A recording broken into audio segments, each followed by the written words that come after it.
A paz do Senhor, igreja. Amém. Muito bem. A propósito, o Cabralzinho já mandei o título lá para o seu WhatsApp. Da cruz ao túmulo vazio, a Páscoa que mata o eu e ressuscita o eleito. Nós fomos eleitos por Deus. Porque se dependesse de nós não estaríamos aqui. Não teríamos feito a melhor escolha, como foi falado pelo Cabralzinho na abertura do culto. Eu sempre digo assim, eu, falando por mim, eu diria que eu não estaria aqui se não fosse pelo Espírito Santo ter me convencido, eu não estaria aqui nem no caminho do Senhor. Por quê? Porque a Bíblia diz, lá no Salmo 1, que a gente não se assenta na roda dos escarnecedores, blá, blá, blá, aquelas coisas todas. E uma coisa que me chama muita atenção nesse Salmo 1 é que fala assim que a gente medita na lei do Senhor e nela tem prazer. Aí você vai ler a lei do Senhor, ela, via de regra, contraria a minha vontade. Como é que eu posso ter prazer em algo que me contraria? Alguém aqui gosta de ser contrariado? Eu não gosto. E além de gostar, tem que ter prazer, ó. Prazer na lei do Senhor, ou seja, prazer de ser contrariado, porque eu quero estar na cara do sujeito e ele falar, não, perdoa e ama. Mas, Senhor, ele está me perseguindo. Ele é meu inimigo. Não tem exceção, eu disse para amar. Não só o seu inimigo, inclusive o inimigo que te persegue.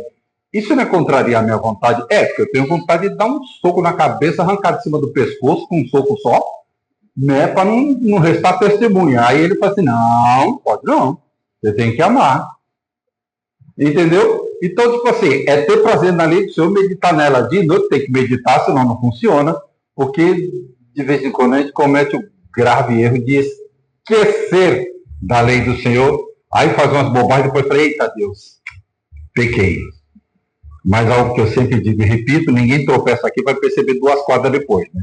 Então, tropeçar, a gente tropeça, não pode ficar prostrado. E ontem ainda conversava com um casal que a gente falava assim, mas magia negra pega em crente? Sim ou não? Pega? Não? Pega. Sabe quando que a magia negra pega no crente? Quando ele dá motivo, dá razão. Aí a pessoa fala assim, mas peraí, mas todos nós erramos. Deu brecha, o inimigo entra. Então, mas o que acontece quando o crente dá brecha? Ele instantaneamente pede perdão, porque ninguém tropeça aqui e vai perceber 2 quadras depois. Tropeçou, percebe. Imagina assim a situação, você com a unha encravada e tropeça numa pedra. Dói.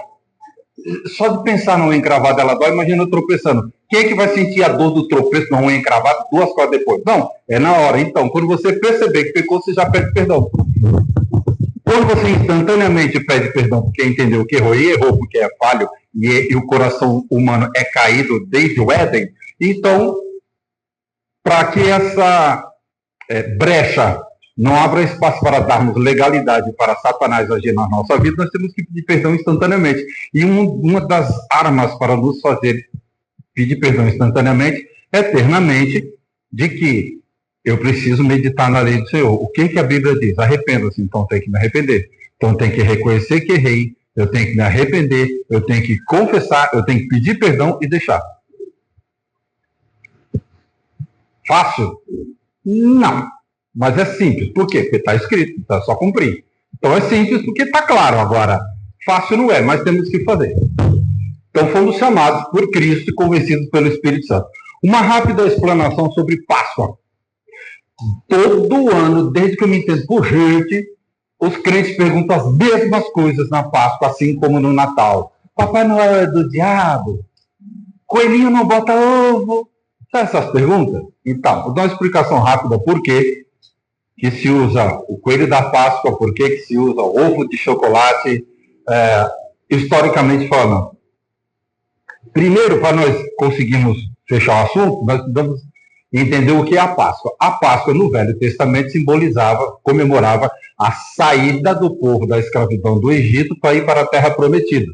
Então, os elementos da Páscoa em nada parecem com o que a gente tem hoje. Na verdade, tinha uns elementos lá que você comia, tinha sabor de lágrima para você lembrar das lágrimas que choraram pela libertação do povo. E basicamente era isso. Por exemplo, teve o sangue aspergido nos umbrais para não pegar a última praga lá de matar todos os primogênitos. Então tem o sangue, tem o pão sem fermento, que eram símbolos, dos vários símbolos da Páscoa do passado, que simbolizava a saída do Egito para a terra prometida do povo de Deus. No Novo Testamento, a Páscoa tem a mesma simbologia com elementos diferentes. Não é a saída do Egito, é a saída do mundo de pecado. E o sangue não é no umbral, é sobre as nossas vidas depois que Cristo morreu na cruz por nós. E então é a mesma libertação, só que lá era a libertação da escravidão do Egito, e hoje a Páscoa, depois de Cristo, lembra a libertação da escravidão do pecado pelo sangue de Cristo derramado na cruz. E aí tudo beleza. O que tem a ver com coelhinho com ovo de chocolate? Antigamente, muito antigamente, para comemorar a festa cristã nesse sentido, antes de ser cristã,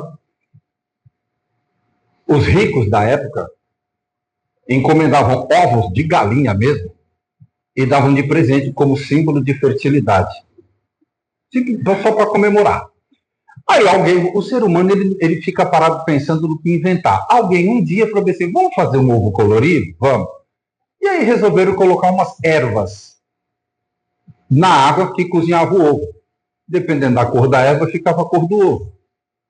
E aí vocês pensam assim, tem os mais antigos, tem uns botecos antigos, assim, no bairro, você chega lá, tem ovo rosa, ovo amarelo, ovo verde, boteco de estrada, aqueles negócios que você tem que falar, misericórdia, se eu comer isso eu morro. Então, vem lá daqueles tempos. Então o ovo era cozido com alguma verdura, alguma beterraba, dependendo da cor, pegava na casca do ovo. E beleza. Aí alguém falou assim, por que não transformar isso em coisa artística? Aí começaram a pintar, só que saía caro. Então, resultado, ficava a comemoração só para quem era rico. Os senhores feudais, eles comemoravam com ovos feitos, verdadeiras obras de arte. Recentemente foi comprado um ovo um ovo de galinha, por 224 mil reais, um ovo. Porque ele era lá naquela época, estava guardado. Devia estar cheiroso, com uma beleza, né? Mas, enfim, ele estava guardado porque alguém comprou e passou para o outro, virou histórico, 224 mil no ovo. Por quê? Porque lembrava a história de quando foi pintado manualmente, etc e tal. E aí o ser humano não fica sossegado, vai inventando. Chegou uma época que inventaram chocolate líquido. Estou resumindo bem a história, porque tem bem mais detalhes. Na França, começaram a usar chocolate líquido. Aí alguém teve a ideia de extrair o ovo de dentro da casca e colocar chocolate lá dentro. Porque achou legal. Simples assim. Corta para... Alguém falou assim, vamos colocar o coelho como símbolo? Por quê? Porque aí começaram a trazer de volta. Se perdeu o sentido da Páscoa, então vamos trazer para o simbolismo cristão de novo. Então continuamos usando o ovo, só que dando a seguinte interpretação. Por que o ovo? Porque para você extrair o pintinho de dentro do ovo, você tem que fazer o quê? Quebrar a casca. Então, o quebrar a casca simboliza o túmulo que foi aberto para Jesus sair. Por isso, continuaram usando o ovo. E o pintinho saindo dali de dentro simboliza vida. Você abre o ovo, simboliza a vida. Abre o túmulo, Jesus ressuscita.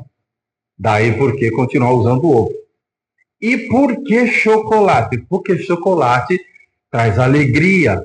E aí alguém falou assim, por que não, já que simboliza a vida, o coelho entrega o ovo? Mas o coelho não bota ovo. Não tem nada a ver o coelho com o ovo, no sentido de botar. E se juntar as duas coisas.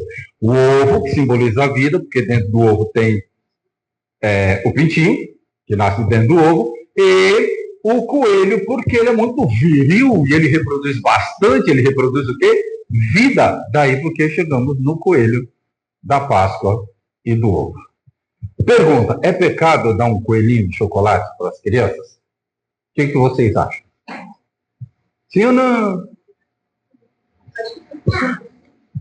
O erro não está em dar o ovo. O erro não está em dar um ovo de chocolate que o coelho nunca botou.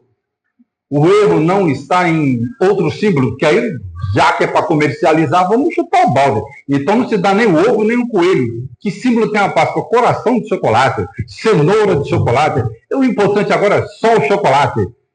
Aí alguém para nos distanciar de muito do significado, mas o chocolate produz alegria. E Jesus produz alegria de viver. Pronto, vinculando de novo. Então só precisa pegar um motivozinho para alencar e vamos ganhar dinheiro. Na verdade, é a comercialização. Mas não é pecado. O pecado está em você não explicar para o seu filho o que é a Páscoa. Aí é que está o erro. Se você vai simbolizar a Páscoa com farinha com carne seca, que não tem nada a ver com Páscoa, não tem problema nenhum.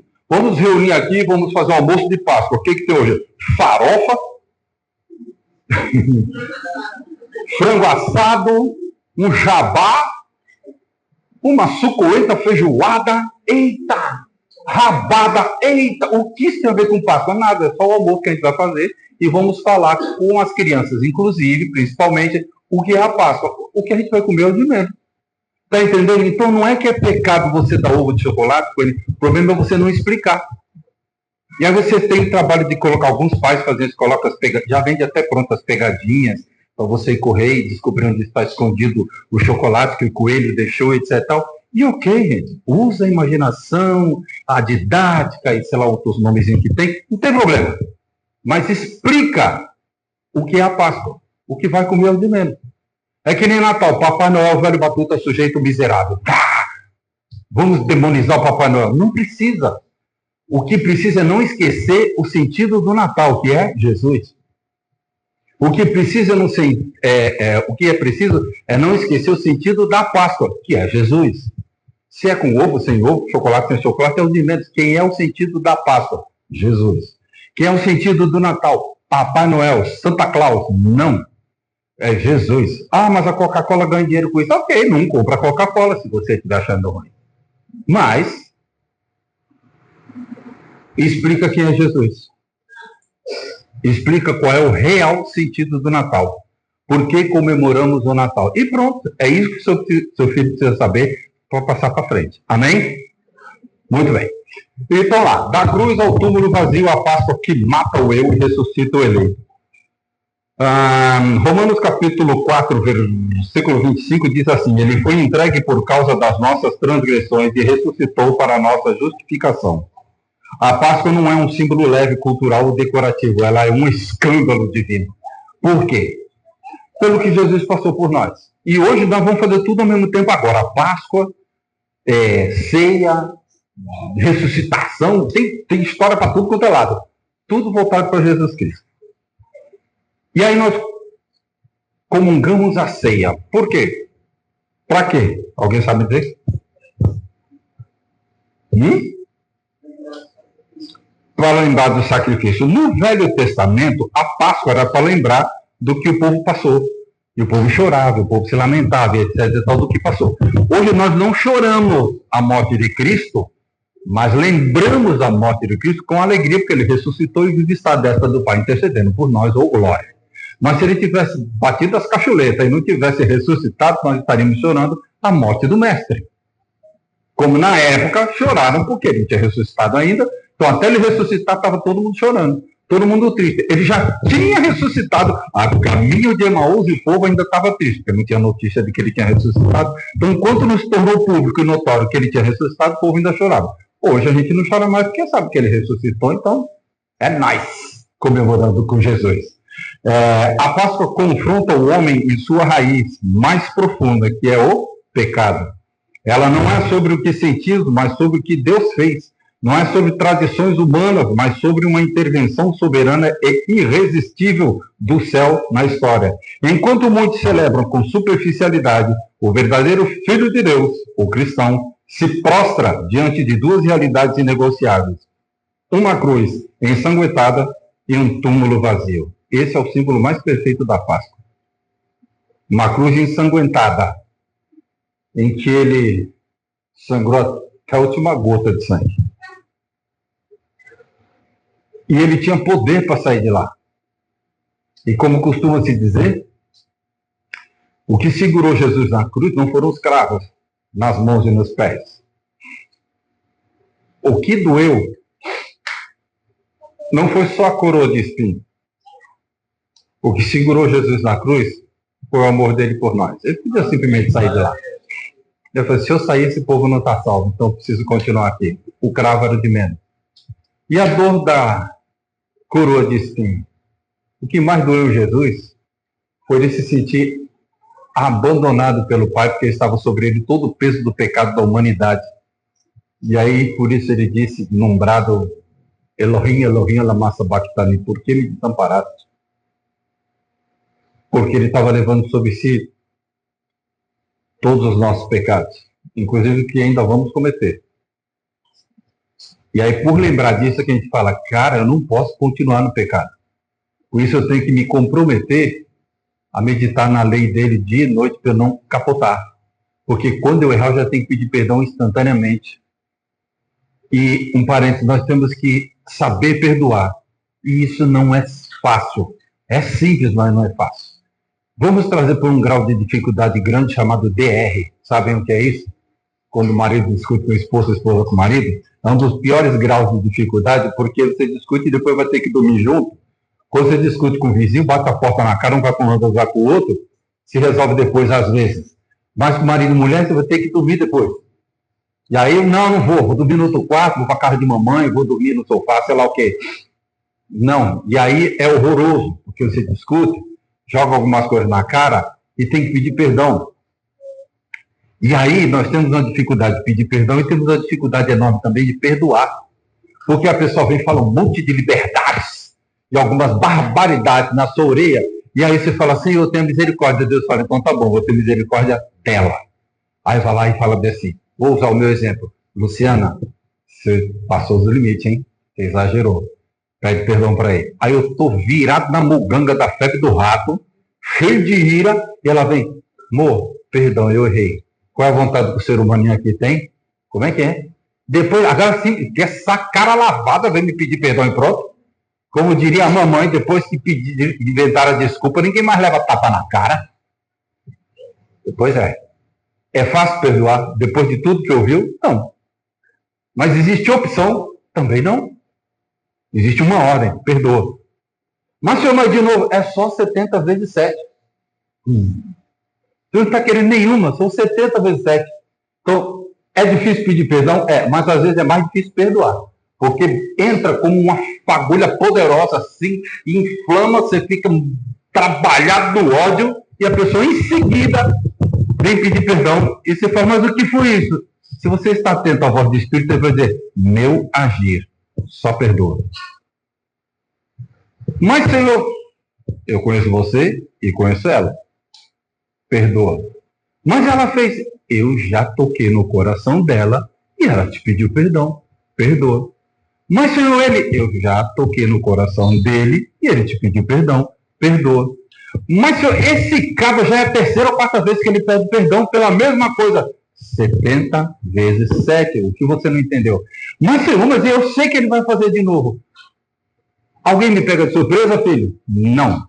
Então eu já sei quando você vai pecar. E você quer que eu te perdoe mesmo, eu sabendo que você vai pecar de novo. E por que você não quer fazer isso com ele? Quando a gente pede perdão para Deus, ele já sabe que a gente vai errar de novo a mesma coisa. E quando você vai pedir perdão para Deus, você sabe que corre o risco de errar de novo, e às vezes até sabe que vai errar, e você quer que ele te perdoe, não quer? E por que você não quer perdoar o seu marido ou a sua mulher? Porque ela vai errar de novo. Você também vai errar de novo, quer que Deus perdoe. E lembre-se, a Bíblia diz assim, perdoa as minhas ofensas da mesma forma que eu perdoo quem me ofende. E aí Deus diz assim, então da mesma forma? Então se você não perdoa, eu não perdoo, não é da mesma forma? Se você não perdoa porque a pessoa vai repetir o erro, então também não vou te perdoar porque você vai repetir o erro. Obrigado.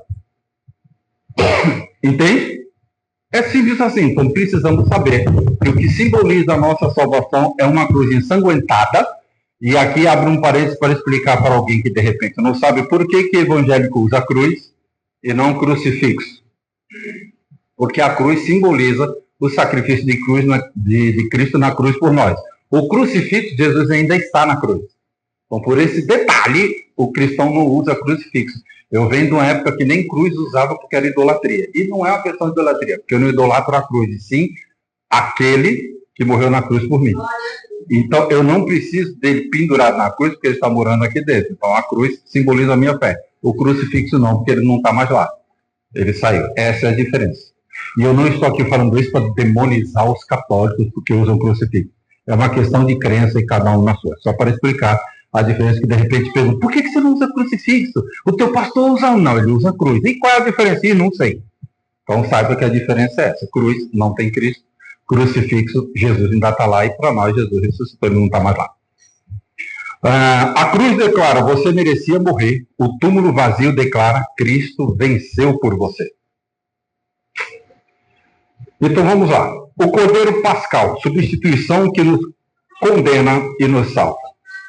Só um detalhe histórico. Pascal vem do original Páscoa, traduzido, né? Que também é associado à pureza,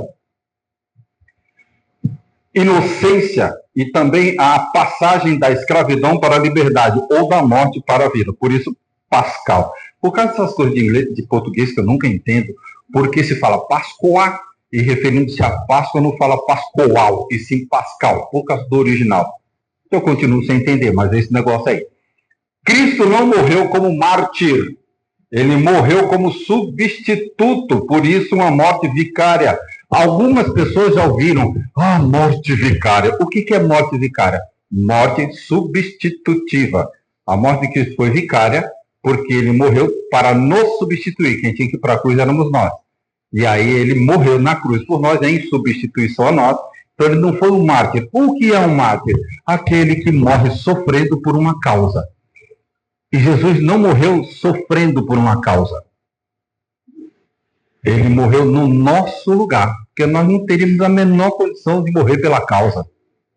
Hoje a gente fala, eu morro por Jesus.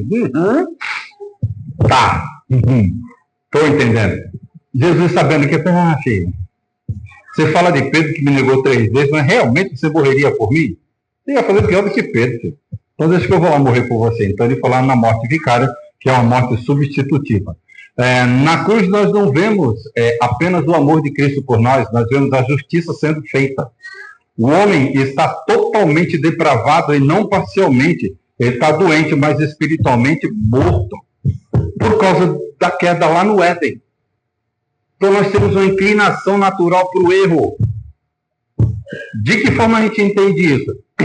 A Bíblia diz assim, sujeitai-vos a Deus, resisti ao diabo, aí ele foge de você. Então nós precisamos resistir o que é ruim. Por quê? Porque vem. Você vai resistir a algo que não vai te afetar? Para quê? Não precisa resistir, não vai te afetar. Por que você resiste? Porque vem atrás de você. Então o mal vem atrás de nós. O bem nós temos que correr atrás. Nós temos que seguir a Jesus. Porque ele está à nossa frente. Nós seguimos. Ninguém segue quem está para trás, segue quem está para frente. Então nós seguimos o bem. Aí ele fala, segue a paz. Segue a santificação. Segue a Jesus. Então o bem você tem que correr para alcançar. O mal ele fala, resista. Fuja da mulher adúltera. Resista ao diabo. E quando for o diabo, tem mais um agravante. Não vai resistir sozinho que você capota. Não vai achando que você é o super crente poderoso, que você vai lá, só basta falar, sangue de Jesus tem poder, o diabo sai correndo. Você tem que primeiro estar sujeito a Deus. Aí resiste ao diabo, aí ele foge de você. Está entendendo? Então não é assim, molezinha. Então nós precisamos estar em comunhão com Deus para não vivermos doentes espiritualmente. Logo, não havia mérito em nós que justificasse a cruz. Foi pura graça soberana. Jesus é o Cordeiro perfeito, sem mancha, designado antes da fundação do mundo. Ele não foi vítima, ele foi voluntário. De forma mansa e humilde, ele simplesmente foi para a cruz, já sabendo o que ia acontecer, o que esperava por ele, e por nós ele foi traspassado pelas nossas transgressões, conforme Isaías 53. Não pelas transgressões dele, mas pelas nossas. A cruz não é irracional, ela é a única resposta coerente à santidade de Deus e à gravidade do pecado humano. Então, Cristo morreu por nós na cruz, ele precisou morrer por você, e o quão grave é o seu pecado que você ainda trata como leve. Ao que foi falado até agora, tudo isso que Jesus passou, todo esse sofrimento, morte vicária, e tudo que nós sabemos a respeito do sacrifício dele na cruz por nós, quão grave é o seu pecado que você ainda trata como leve. Ah, Deus me entende. Ah, ele sabe que eu sou assim. Sabe. E qual é a função do sacrifício de Cristo na cruz? Qual a importância de Jesus Cristo na nossa vida? Nos transformar, nos mudar, nos moldar ao caráter dele. Então tem que ter diferença, não tem essa de síndrome de Gabriela. Eu cresci assim, eu nasci assim, eu vou morrer assim. Ah, Deus sabe que eu sou assim. Sabe, por isso ele te chamou para te transformar. Não é para continuar assim. Ah, Jesus te ama do jeito que você é. Sim, não do jeito que você está. Então, vamos relativizando um monte de coisas, mudando as palavras, ressignificando para facilitar a aceitação do Evangelho. Não. O Evangelho é difícil. Não facilita que estraga. E nos distancia de Deus. O Evangelho é difícil. Não é nada molezinha. Você cumprir a palavra de Deus é um esforço absurdo e impossível sem a ajuda dele. Então ele não vai jogar pérola para porco e me ajudar se eu não quero fazer. Deus deixa de cumprir o que ele promete? Sim ou não? Hã? Não. Nós passamos a vida inteira ouvindo isso, certo? Se Moisés estivesse aqui, ele ia dizer, peraí, precisamos rever esse conceito aí. Deus não prometeu para Moisés a terra prometida? Hã? Todos nós ouvimos essa história. Moisés ia para a terra prometida e ele não entrou na terra prometida. Onde foi que Deus falhou? Se ele cumpre o que promete?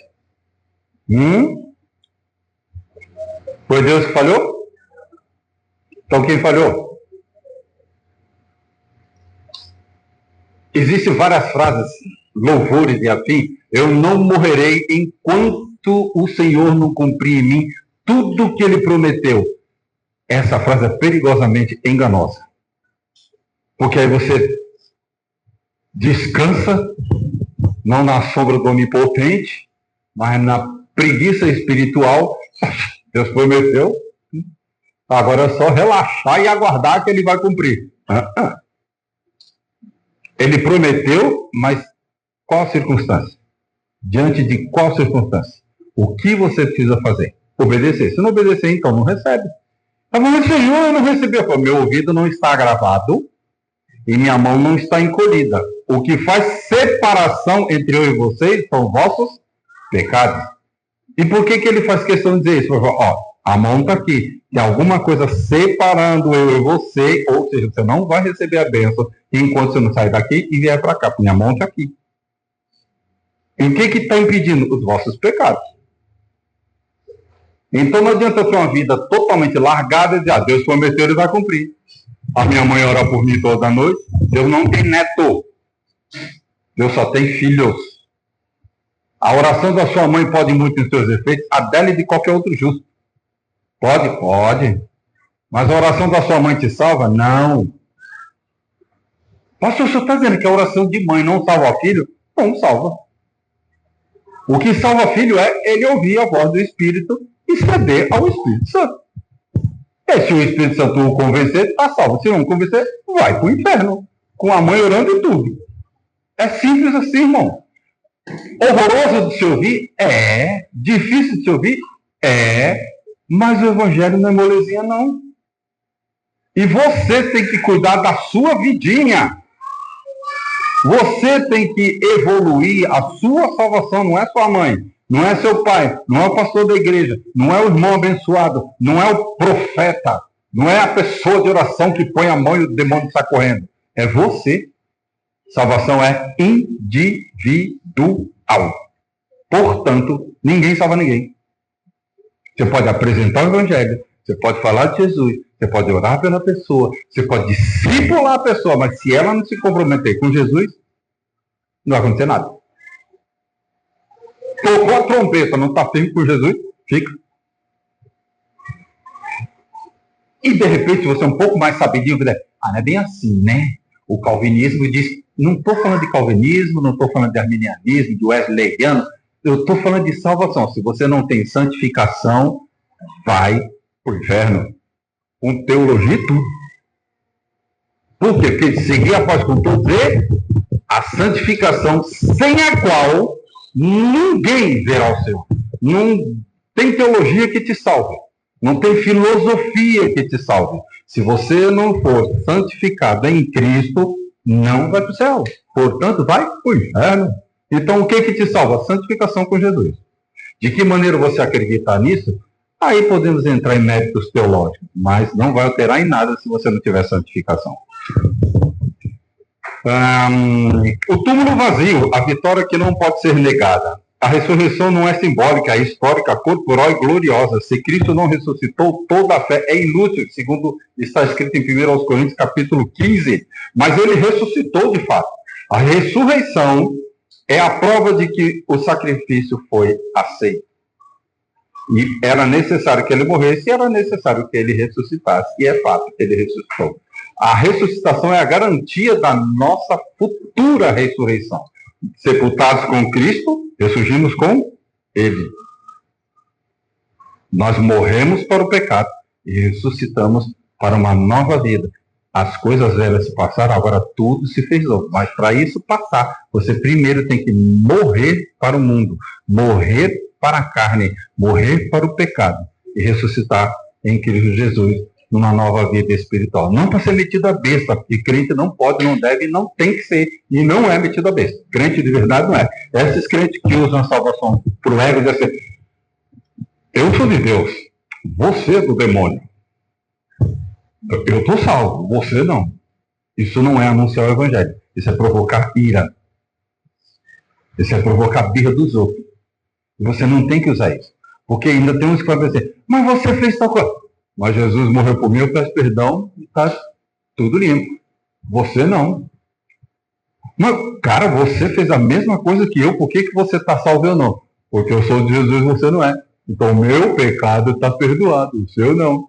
Então, dá a impressão que salvação é um salvo-conduto para fazer bobagem, não é não? Se morrer em pecado, sem santificação, vai para o inferno junto com o cabo do mundo. Então, não fica metido a besta, porque salvação não é salvo-conduto para fazer bobagem.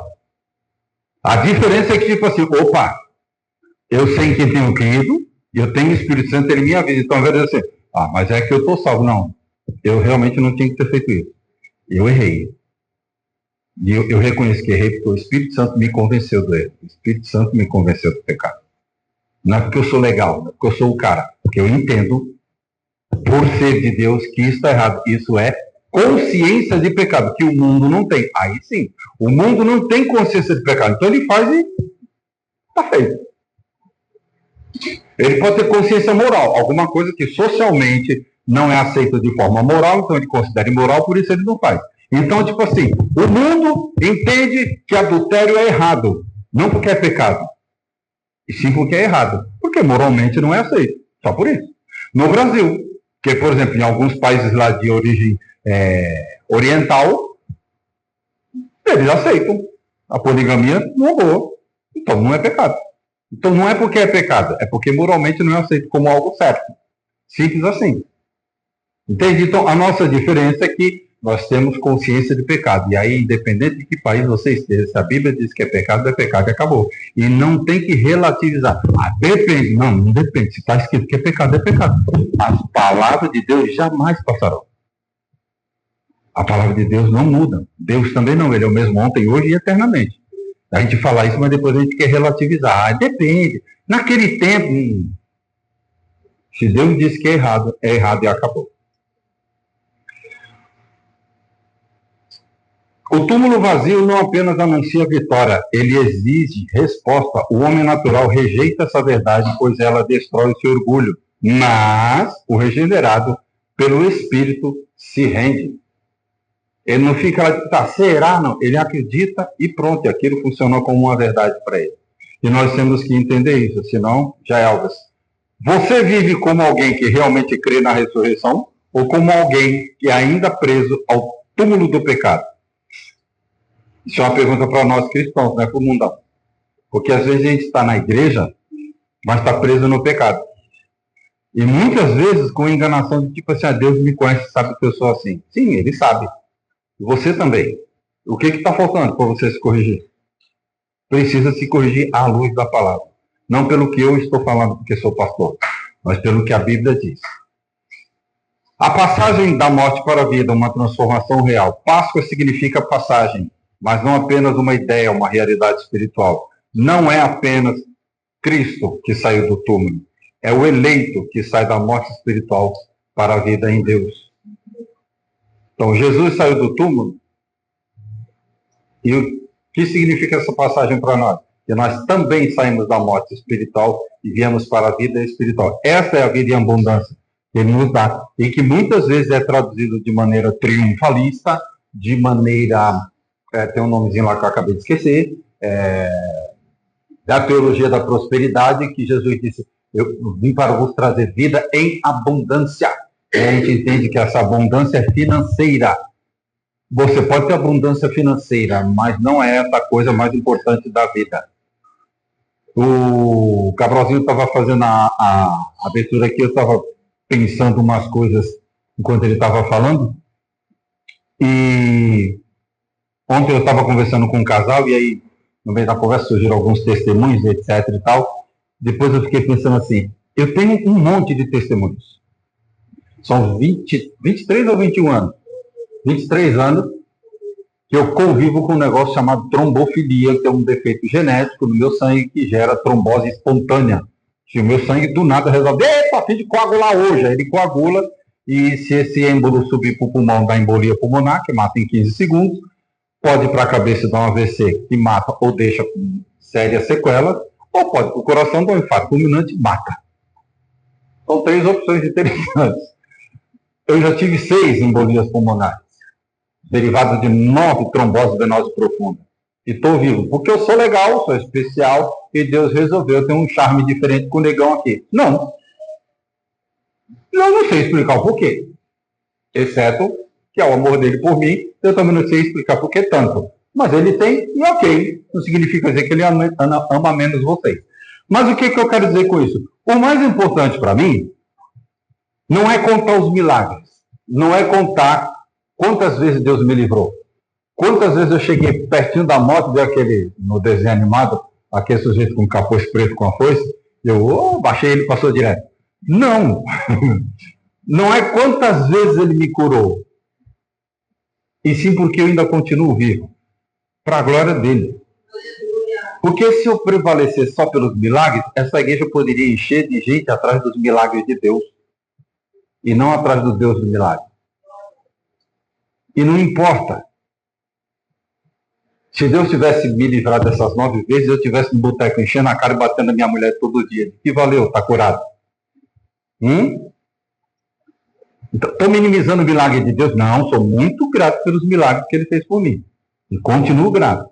Mas o mais importante não foi Ele não deixar eu morrer, e sim por que Ele me deixou vivo. Para quê? Para eu continuar anunciando o reino dele, com ou sem trombose. Que Ele não me curou ainda. Eu continuo correndo risco 24 horas por dia de ter uma trombose fulminante. A qualquer instante. Pode acontecer. Então, o meu maior testemunho, para mim, não é a quantidade de vezes que Jesus me curou ou me livrou, na verdade, da morte por consequência da trombose venosa profunda. E sim, quantas vidas eu ainda estou alcançando e continuarei alcançando para o reino dele, enquanto vivo, eu continuar. O importante para mim é a vida, e não o risco da morte. Do risco da morte ele já me livrou 6 vezes, pelo menos. De maneira bem séria. A última, então, foi bem complicada. Aí tem um milagre bem grandão? Tem. Testemunho bem profundo? Tem, mas aconteceu. O que acontece é as vidas que ouviram falar de Jesus através disso. Então, eu sou muito grato a Deus pelos milagres, mas sou grato mais ainda pela honra que Ele me dá de poder anunciar a palavra dele. Isso é o mais importante. Essa passagem não é iniciada pelo homem, mas por Deus, pela graça irresistível. Essa verdade da cruz é consistente em toda a Escritura. Deus chama, Deus regenera, Deus sustenta. A verdadeira liberdade não está em controlar circunstâncias, mas em se submeter ao governo soberano de Deus. Pergunta: você já passou da morte para a vida ou apenas frequenta ambiente religioso sem transformação real? Isso é só você que vai saber responder. O que do velho homem ainda existe dentro de você? E vou dizer, existem coisas que você será curado, existem coisas que você será controlado e não transformado. Por quê? Para você lembrar que você precisa de Deus. Como eu costumo dizer, digo por mim, eu sou um sujeito bastante grosso. Infelizmente, não gosto disso, mas sou. Naturalmente, eu sou grosso e ignorante, muito. Eu abomino isso em mim, mas é verdade. Então, o que eu tenho que fazer? Lutar dioturnamente com a minha carne para eu não deixar isso prevalecer, porque senão eu seria intracável a convivência comigo. Então, eu fui curado disso? Ainda não. Mas eu sou controlado pelo Espírito Santo. Se eu me afastar do Espírito, prevalece o eu, e aí lascou. Aí fica ruim. Eu não sei qual é o defeito de vocês, mas um deles é esse. Então, o que eu faço? Eu tenho que lutar contra essa minha natureza. E lutando contra essa minha natureza, só existe uma maneira de fazer isso: buscar a santificação em Cristo Jesus. Porque sem essa santificação não dá, não. Entendeu? Então, tipo assim, você precisa reconhecer o seu limite. Você precisa reconhecer qual é o seu defeito. Você precisa reconhecer se você é apenas um religioso que não tem transformação real. Você ouve falar, então de repente você se pega na igreja sendo fã de Jesus. Você é admirador de Jesus. Ó, Jesus é mau cara legal. Mas no que ele te transformou? Em nada, porque eu continuo podre do mesmo jeito, continuo casca grossa do mesmo jeito, eu continuo falando palavrão do mesmo jeito, mas Jesus me entende. Sim, ele entende que você é um pecador e que não mudou ainda. Não fica jogando isso na conta de Jesus, que não. Funciona assim, não. Você tem que mudar. E tem que mudar não é porque a igreja pede. É porque o Evangelho indica que você tem que fazer isso. E Deus quer que você faça isso. Se você não fizer e não seguir a paz com ele, não verá Deus. A Páscoa expõe uma verdade incômoda. Não existem espectadores neutros diante da cruz. Ou você está em Cristo, ou permanece debaixo de condenação. Não tem meio termo. Ou você olha para a cruz e fala assim: verdadeiramente esse era o Filho de Deus. E eu quero isso para mim. E eu entendo isso, e eu aceito isso. E vou passar para frente isso, porque é bom. E ele mandou. E pronto, aí você começa a desenvolver a vida de cristão. E não basta simplesmente dizer, senão você vai ser só um fã de Jesus.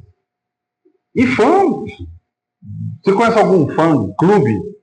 Tem fã-clube que os cabas sabem mais do artista do que ele mesmo.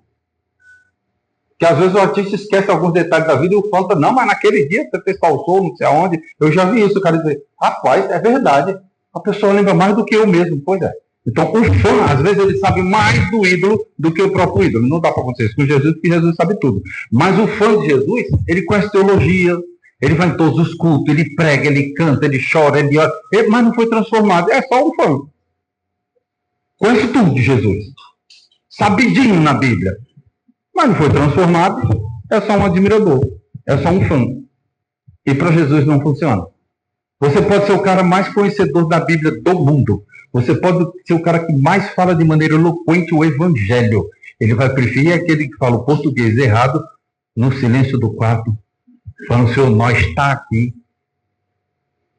Está entendendo? Porque nós não conseguimos. A gente tentamos um montão, mas a gente falhamos.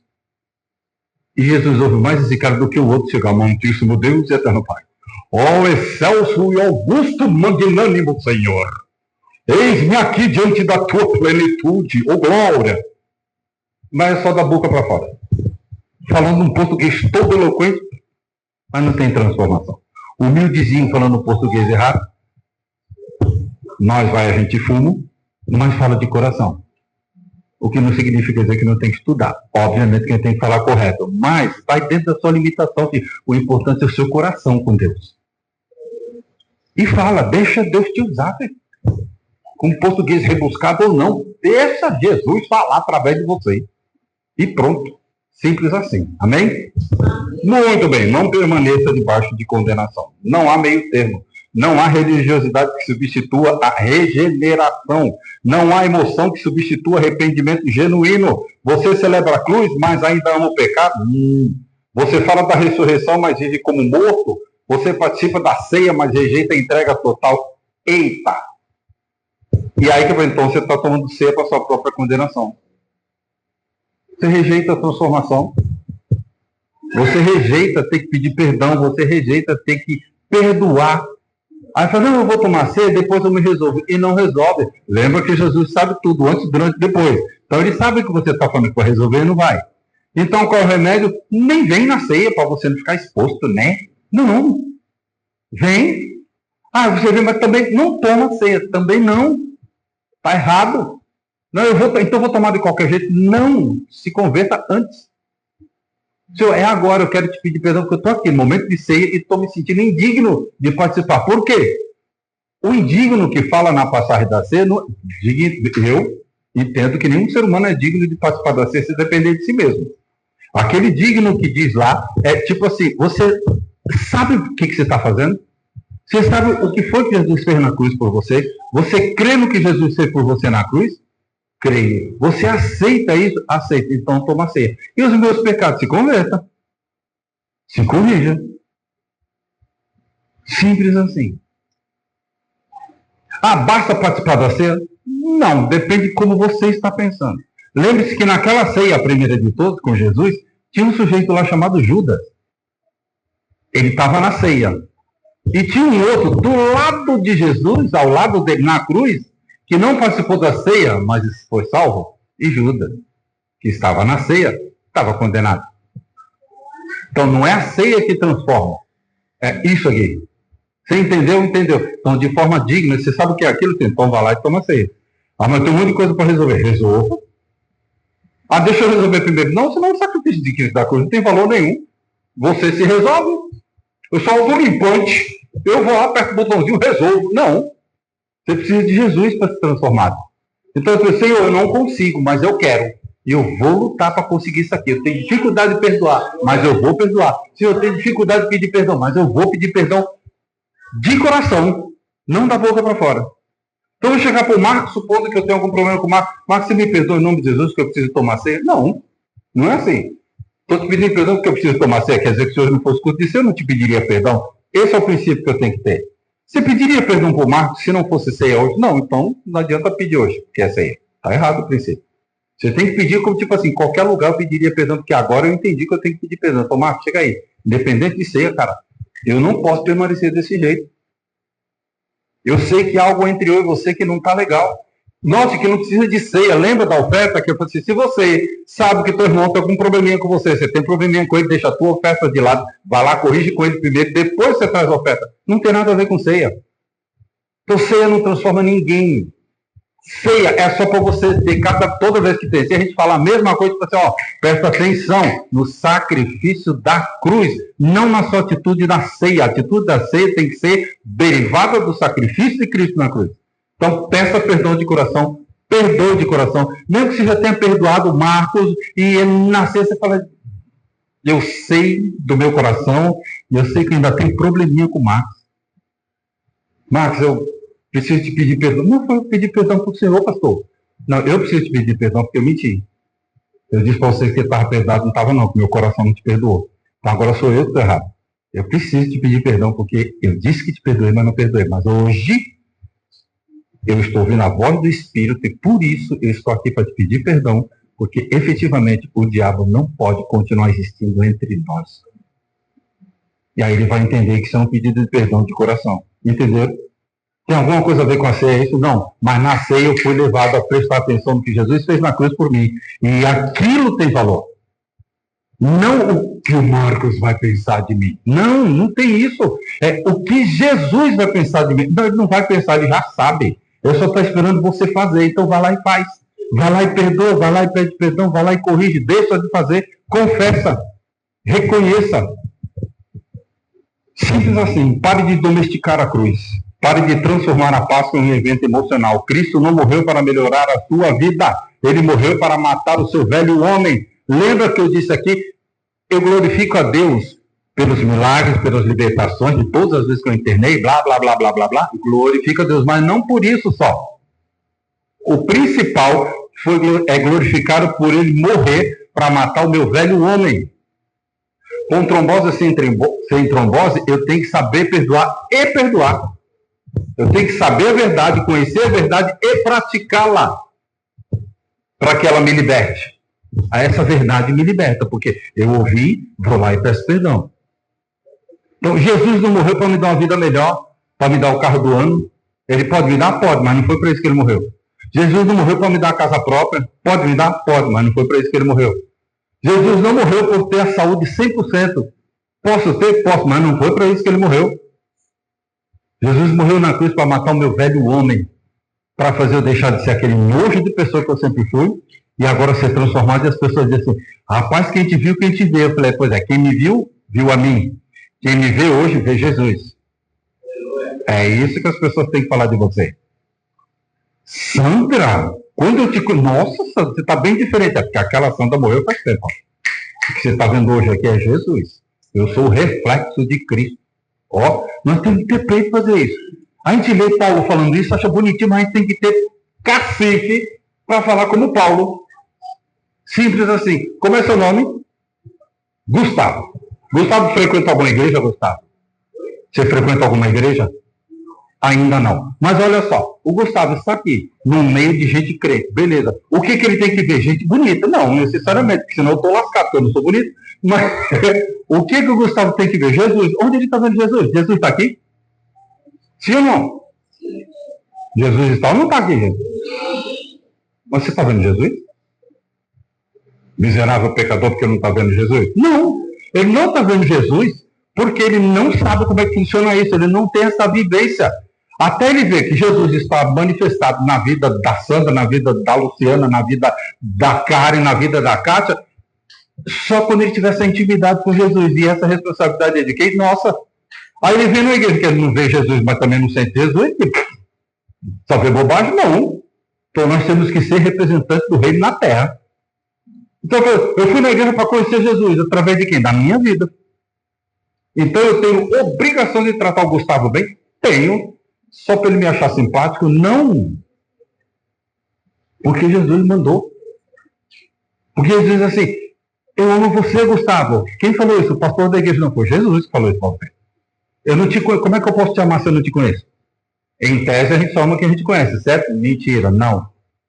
A gente tem que amar porque Deus mandou. Deus te criou, te fez a imagem e a semelhança dele e falou, agora, Anselmo, você que me conheceu primeiro, vai lá e fala para ele que ele é amado por mim. Pronto.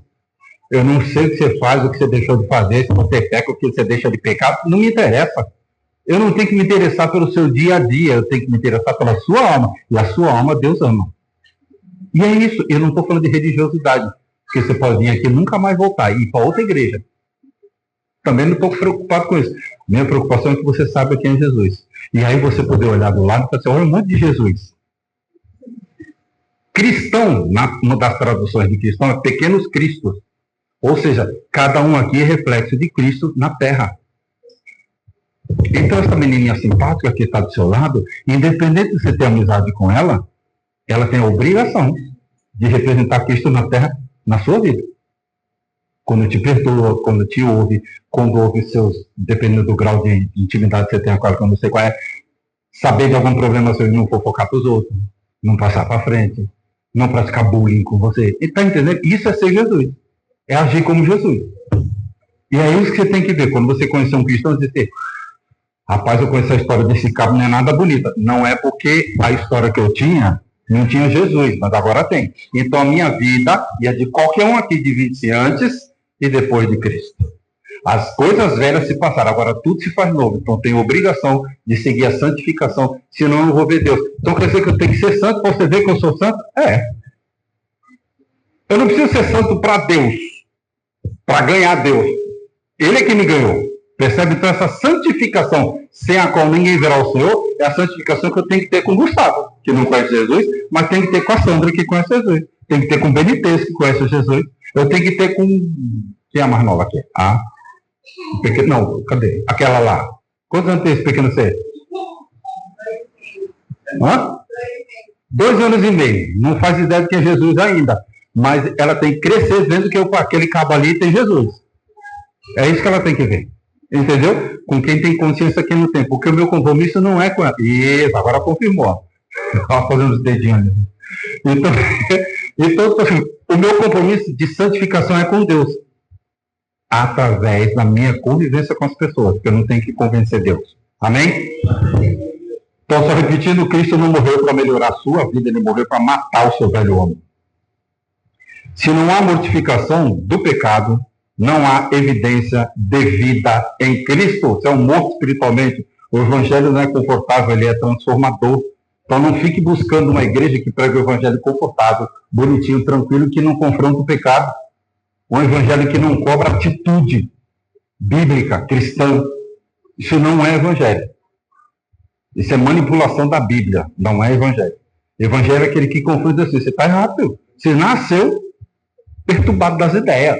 Nós já nascemos com esse probleminha sério, chamado pecado. E nós precisamos ser transformados por Jesus Cristo. Amém? Muito bem. Quem foi alcançado pela graça não permanece o mesmo. Mas aqui está a glória do Evangelho. Ei, aquele que foi morto, vive. E aquele que estava morto em pecado, também pode viver. Porque nós vivemos em Cristo. A graça não apenas perdoa, ela regenera, transforma e sustenta. O Espírito Santo habita no crente, conduzindo-o à santificação. Por isso que eu digo que crente não tem como crente ser infeliz. O cabo é templo e habitação do Espírito Santo. Como é que alguém assim é infeliz? Então, o que acontece com o crente é ficar triste. Infeliz nunca. Você é feliz? Naturalmente, irmão. Você não tem gosto para pagar? Não tem. Você não tem espera. O cara começa a elencar um monte de possibilidades de te fazer infeliz. Você fala, tem tudo isso. E mesmo assim você é feliz? Sim, porque eu não dependo disso. Eu dependo de uma única coisa para eu ser feliz. Ser sempre a habitação do Espírito Santo, que isso eu já sou. E nunca vou deixar de ser, porque ele me escolheu. Então é impossível que eu seja infeliz. Momentos de tristeza eu tenho. Dependendo da fraqueza que eu tiver, eu posso até ter angústia. Eu senti dores, mas infeliz, jamais. Por quê? Porque eu tenho Jesus. Então eu sou do tempo que eu passava pelos irmãos antigos, criancinha com meu pai, eu sabendo que o cara estava numa pindaíba, numa vida horrorosa, e o cara gritava, Pai de Deus, irmão! Oh, amém, irmão, oh, aleluia, tudo bem na graça de Jeová, eita! Essa com a vida toda bagaçada daquele jeito, Por que ele dizia aquilo? Porque estava mentindo? Não, porque ele estava respondendo segundo o que ele tinha no coração. Amém. E aí, nesse caso, a Bíblia diz, quando lhe perguntares, diga, vai tudo bem. Então, como vai tudo bem? Em Cristo está. Nada fugiu ao controle dele. Desde que você me diga como jargão. E aí, Deus sabe de todas as coisas, está no controle de tudo. E depois dizer, não. Mas você crê no que você acabou de dizer? Sim, ele sabe de todas as coisas. Então ele sabe o porquê você está passando por isso. Ele está no controle de todas as coisas? Tá. Então por que me desesperar? Se ele está no controle. Eu vou sentir dores, vou sentir tristeza, mas não vou me desesperar de jeito nenhum. Por quê? Porque está tudo bem em Cristo Jesus. Então quando me perguntar, vai tudo bem. Os anjos servem como ministros de Deus em favor dos salvos. Cristo vivo intercede continuamente por nós. Não importa quão profundo você caiu, a cruz é mais profunda ainda. Para terminar, a Páscoa não é um convite à reflexão superficial, é um chamado à morte, é um chamado à vida. Morte do quê? Do orgulho, do pecado e do eu. E vida. Vida em Cristo, vida pela graça e vida para a glória de Deus. Então, ao mesmo tempo, a Páscoa é morte e vida. Morte do velho homem e vida do novo homem. Nova criatura em Cristo Jesus. E aí você vai dizer, eita, que agora eu vou ter um novo marido, uma nova criatura em Deus, sim. E aí nós temos que ver sempre, não olhe para sua esposa assim, olhe para a sua esposa assim. Qual é a diferença? Se você olhar assim, você vai ver o ser humaninho cheio de defeitos que ela tem, ela vai olhar para você cheio de defeitos do jeito que você é. Mas quando você olha para ela através de Cristo, você vê ali uma filha de Deus, um filho de Deus. Alguém que precisa de perdão, alguém que precisa de amor, tal qual você. E aí que entra a graça da unidade, a graça da união. Unir-se a ela com uma só carne, é o que a Bíblia diz. Então, tipo assim, eu olho para você como filho de Deus, você olha para mim como filho de Deus. Licença para pecar? Não. Sabedoria para perdoar. E numa DR diz assim, então, isso aqui não agrada a Deus, não. E não agrada a Deus e me entristece. Então vamos mudar? Aí a gente tem que mudar. Para satisfazer a esposa? Não. Para cumprir os direitos da mulher que estão sendo cada vez mais construídos na nossa sociedade? Não. Para quê? Para agradar a Deus. Se você agrada a Deus, você não precisa de ninguém para defender os seus direitos na justiça. Por quê? Porque Deus já fez tudo por você. Ele já lhe garantiu. Então coloca seu maridão embaixo de oração e coloca sua esposa embaixo de oração e vamos viver o Evangelho de Cristo. e não os direitos sociais, não que eles não devam existir. Entenderam? A cruz não foi feita para ser admirada à distância, mas para ser um lugar onde o seu eu morre e Cristo vive em você. Simples assim. Então, diante disso tudo, sabemos que Jesus morreu na cruz por nós, de novo, não para nos dar uma vida maravilhosa, espetacular, absoluta, não, que ele não queira, ele pode, basta ele querer, ele faz. Mas é o mesmo Deus que era o Deus de Onésimo, era o Deus de Filemão. Quem são esses? Filemão era um cara trabalhado na riqueza, e Onésimo era um empregado dele que foi preso porque tinha roubado dele. Quando ele trabalhou na casa de Filemão, ele roubou e foi preso. E na cadeia conheceu um cara, nada mais, nada menos, que era Paulo. E aí Paulo chega e fala, tá, filho, vem cá saber quem é Jesus. Falou Jesus para ele, ele se converteu e falou, e agora, o que é que eu faço da vida? Eu sou um ex-presidiário, quem vai me ressocializar? Filemão, você tá doido? Filemão, eu roubei a casa dele, mas eu sou de Deus. Não vivo mais eu, Cristo vive em mim. Eu vou escrever uma carta e Filemão vai te aceitar. E ele escreveu uma carta assim, receba Onésimo de volta. Aleluia. Porque ele foi justificado em Cristo. E é isso que nós temos que buscar. E é esse tipo de comunhão que a gente tem que ter, dizer assim, quando alguém diz assim, rapaz, você sabe quem é o Benitez? Eu vejo que ele está lá na igreja, outro dia eu passei ele abrindo a igreja, rapaz, você está dando essa liberdade toda, você sabe quem era esse cara? Quem era não, mas quem ele é hoje eu sei.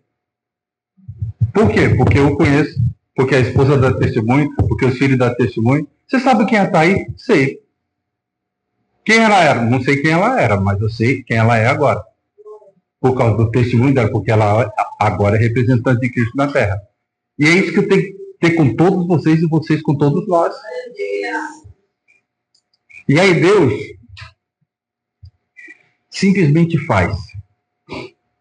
Eu não sei como este pequeno ser saiu de casa hoje, mas Deus sabia do coração dela.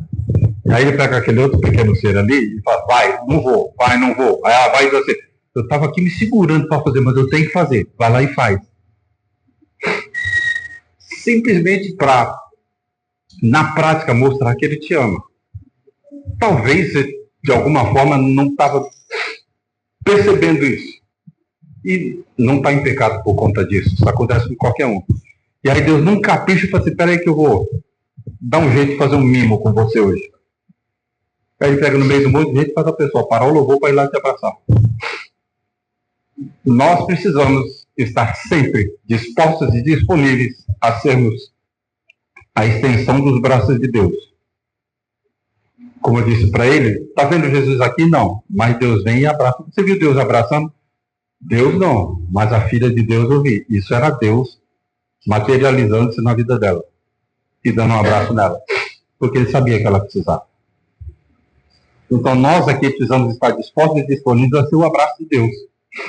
Nós precisamos estar disponíveis a ser o beijo de Deus. Chega, vem cá, meu irmão. Dá aquele beijão, sabe? Aquele abraço, aquele cheiro. Aquele abraço que você fala, eita, agora eu senti algo diferente. Você sentiu Deus através de um abraço. Então, disponha-se a ser a extensão dos braços de Deus para ser usado por Deus.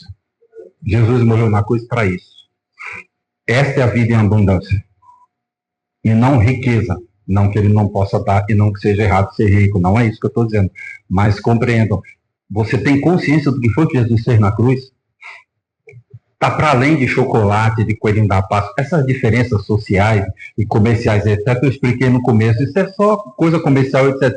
Que não é pecado fazer, não é nada disso. Depende. Você só precisa saber o que é a Páscoa. Então eu espero que todos saiam daqui sabendo o que é a Páscoa. Por que ele morreu e para que ele morreu. Se você está consciente disso, independente da sua vida perfeitinha ou não, você está apto a cear. Ah, mas tem umas coisinhas que não mudaram. Continue lutando para mudar. Continue seguindo, ou seja, correndo atrás da santificação, sem a qual ninguém verá o Senhor. Você que entendeu assim, você está apto a participar da ceia do Senhor, que nós vamos servir agora. Então eu quero chamar aqui Luciana e Tânia, por favor.